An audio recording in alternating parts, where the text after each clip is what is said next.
사도행전부터는 기도행전으로 베드로가 하루에 3번 기도합니다. 기도하면서 능력을 힘입고 기도하면서 역사를 체험했습니다. 그러므로 그 역사를 경험하고 체험한 베드로를 사람들은 다니다가 죽었을 때 요청합니다. 모시고 우리가 기도에 대한 정립을 바르게 할 수 있기를 원합니다. 내가 이것이 꼭 되기를 원합니다. 그리고 우리 아버지가 지금 아프니까 이 병 낫게 해주십시오 라고 여러분들이 그냥 위시로 그리고 소원을 강구하듯이 비나이다 하는 마음으로 그렇게 여러분들이 하신다면 그것은 기도가 아닙니다. 많은 사람들이 내가 기도했는데 왜 기도가 응답이 안 됩니까? 라고 얘기하는데 기도의 정의를 다시 한 번 더 가질 수 있기를 원합니다. 기도는 누구께 하는 겁니까? 하나님께 하는 겁니다. 살아계신 하나님께 드리는 것이죠. 하나님을 모르고서 어떻게 그 하나님께 기도합니까? 기도의 대상을 정확히 알아야지 우리가 기도를 그분께 바르게 할 수 있겠죠. 기도는 거룩함을 의롭게 받은 자만이 할 수가 있는 겁니다. 그러므로 예수의 이름으로 기도하죠. 예수를 믿지 않고 어떻게 기도하겠습니까? 그냥 믿지만 기도하기도 예수를 내 구세주로 고백하고 영접한 사람만이 예수의 이름을 의지하고 기도하는 것이죠. 누구께? 살아계신 하나님께 기도하는 것입니다. 그리고 이 기도는 단순한 나의 어떤 내 언어 표현이 아닙니다. 이 기도는 성령님께서 인도하시는 대로 성령님께서 나의 마음에 감동과 가발을 주시는 대로 그렇게 성령님의 인도하시는 자라고 하는 것이 기도입니다. 그러므로 기도는 신앙인만 할 수 있는 것입니다. 믿지 않는 사람들은 먼저 하나님을 아셔야 됩니다. 하나님 누군지를 아셔야 됩니다. 그래야 그 하나님께 구할 수 있는 것이죠. 그리고 예수의 이름을 의지하고 기도할 수 있는 것이죠. 그래서 사람들은 베드로를 요청했습니다. 베드로는 기도의 정석을 안 체험한 사람이었기 때문에 사랑하는 여러분, 기도는 신앙만이 할 수 있는 것입니다. 일제시대 때도 그렇고 지금도 그렇습니다. 한번 교회 공동체에서 모여서 기도해 보십시오. 뭐 순서가 됐습니다.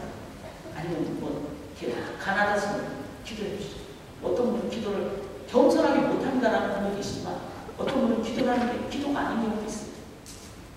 찬양을 시키는 건 아닙니다. 신앙인은 노래를 하는 것이 아니라 고백을 하게 되어 있습니다. 사도신경을 외워보라고 그러면 압니다. 어떤 사람은 주문 외우듯이 그냥 읽습니다. 그러나 신앙 고백, 사도신경은 읽는 것이 아니라 선포요, 고백입니다.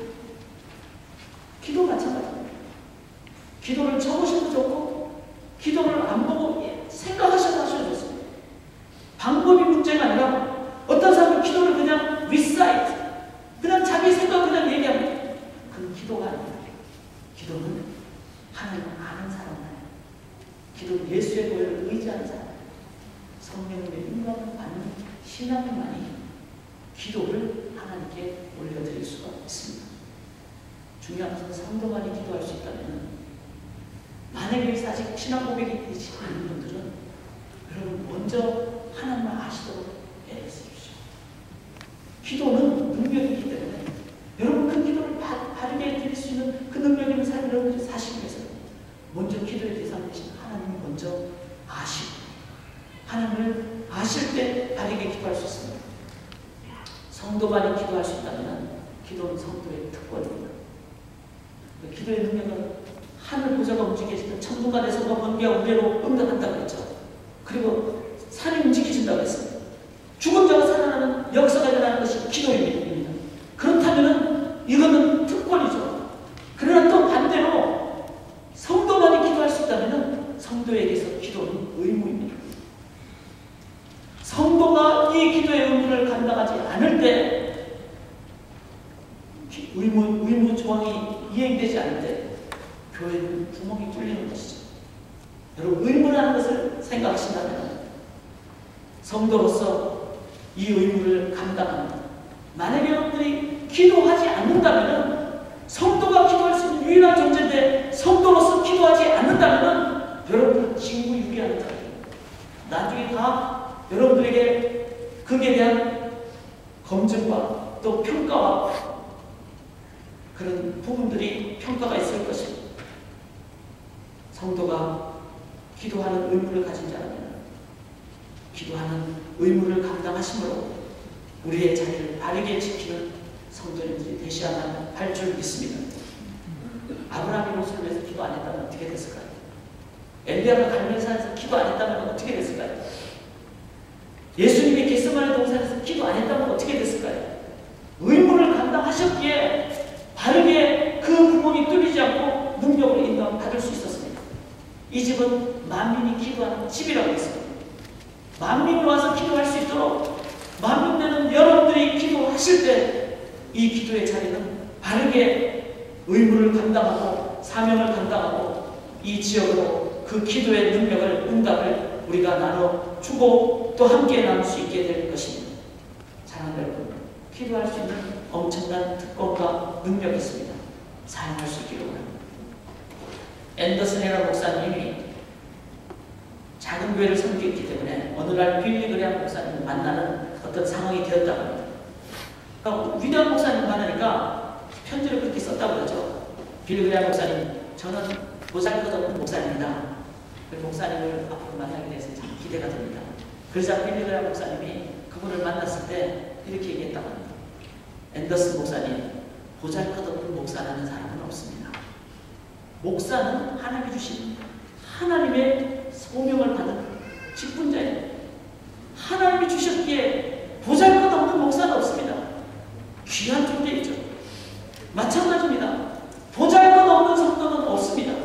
왜? 기도할 수 있는 영적인 언어를 알고 있는 사람이 성도이기 때문에. 성도는 그 엄청난 특권을 가졌습니다.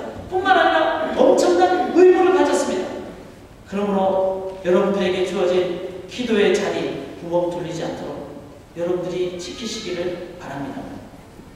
무디 목사님은 그렇게 얘기했다고 하죠. 나는 세상을 깨우기를 원치 않는다. 나는 교회를 깨우기를 맞습니다. 세상을 정치가들 보고 깨우라고 100만 년 얘기해 보십시오. 계속 임페리얼리즘, 계속 강한 나라가 작은 나라 어렵게 만들고 또 거기에는 경쟁과 그리고 시기와 그런 전쟁의 모습밖에 없습니다. 우리는 세상을 깨우기를 원하기를 원한다면 먼저 교회를 깨워야 됩니다. 교회 안의 성도들이 기도의 자리를 하나님 앞에서 온전히 지킬 때 비로소 성도님들의 기도에 의해서 세상은 깨워지게 됩니다. 사랑하는 여러분, 누가 기도합니까? 성도가 기도합니다. 내가 성도라면 나의 특권과 의무를 하나님 앞에서 귀하게 감당하실 수 있기를 기도합니다. 무엇을 위해서 기도해야 될까요? 오늘 본문에 보니까 이제 베드로가 왔어요. 베드로가 왔는데 사람이 죽어있어요. 죽어있는 이 다비다를 향하여 베드로가 어떻게 합니까? 무릎을 꿇고 기도했다.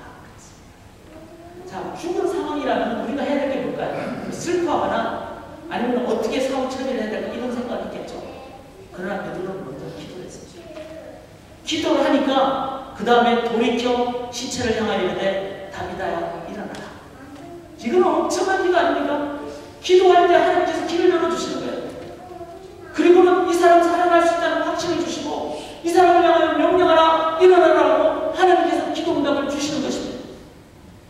기도라는 것은 우리가 못하는 것, 하나님만이 하실 수 있는 것, 그것을 하나님께 구하는 것이 기도입니다.